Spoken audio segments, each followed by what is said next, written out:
നമസ്കാരം ഗൈസ്, കുഞ്ഞുണ്ണിയാണേ. എഴുന്നേറ്റിട്ട് പ്രത്യേകിച്ച് പണിയൊന്നുമില്ലെങ്കിലും കിടക്കാൻ തീരെ സമയമില്ല. അതുകൊണ്ട് വളരെ നേരത്തെ തന്നെ എഴുന്നേറ്റു. ഞാൻ പെട്ടെന്ന് വളർന്നു പോയെന്നും എന്നെ ഇപ്പൊ ഇങ്ങനെ എടുക്കാൻ കിട്ടുന്നില്ലെന്നും രാവിലെ തന്നെ പരാതി പറഞ്ഞുകൊണ്ടിരിക്കുക ചേച്ചി. എങ്കിൽ പിന്നെ ഇങ്ങനെ കിടക്കാമെന്ന് വിചാരിച്ചു. ചേച്ചിയുടെ സ്കൂൾ അടച്ചതിൽ ചേച്ചിയേക്കാൾ സന്തോഷം എനിക്ക്. എന്നെ ഫുൾ ടൈം ഇങ്ങനെ പാമ്പർ ചെയ്യാൻ ഒരാൾ എപ്പോഴും കൂടെ തന്നെ ഉണ്ടല്ലോ. എന്നെ മുടി കെട്ടിത്തരാനും എനിക്ക് മേക്കപ്പ് ചെയ്യാനും പിന്നെ ഇടയ്ക്ക് എപ്പോഴെങ്കിലും ബോംബയ്ക്ക് പോകാൻ തോന്നും പിന്നെ എന്നെ വിളിക്കാനും എനിക്ക് എന്റെ ചേച്ചി മാത്രമല്ലേ ഉള്ളൂ. എന്റെ ഈ തെങ്ങും തയ്ക്കും എനിക്കും താങ്ങായിട്ട് എപ്പോഴും എന്റെ ചേച്ചിയുണ്ട് കൂടെ. പിന്നെ എന്റെ ഈ വെസ്റ്റീസും ഉണ്ട് കേട്ടോ. ഇപ്പൊ അവർക്കാണല്ലോ ഫാൻസ് കൂടുതലും.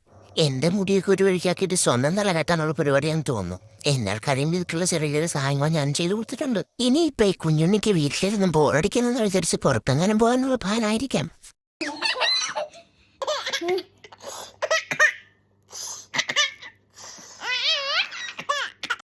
അങ്ങനെ ഞാനും ചേച്ചിയും റെഡി. കാറ്റ പോകാൻ ഈ കെട്ടും പാണ്ടൊക്കെ എന്തിനാണോ എന്തോ. ഈ പെണ്ണ് എന്നെ അടുത്ത് മാറ്റിയപ്പോഴും ഞാൻ സംശയിക്കേണ്ടിയിരുന്നു. ഈ ടാറ്റയിൽ ഈ കുഞ്ഞുണ്ണി ഇല്ല പോലും. അവൾ ഒറ്റയ്ക്കാ പോന്നേന്ന്. അങ്ങനെ ഒരു വീട് മുഴുവൻ ബാഗിലാക്കിയാണ് സ്ലീപ്പ് ഓർന്ന് പോവാനും. എന്നാലും ഒരു വാക്ക് പറയായിരുന്നു. ഒന്നുറക്കെ വിളിച്ചിട്ട് ഞാൻ കൂടെ പോയേനെ. എന്നാൽ ഇതൊരു മതിരിച്ചാത്തിയായിപ്പോയി. മോഹഭംഗ മനസ്സിലേ ശാപപങ്കില നടകളി. അങ്ങനെ ചേച്ചി വേറെ വീട്ടിലുറങ്ങാൻ പോയതോടെ ഈ വീട് ഉറങ്ങിപ്പോയി ഗൈസ്. നമുക്ക് നാളെ കാണാം കേട്ടോ. ബൈ.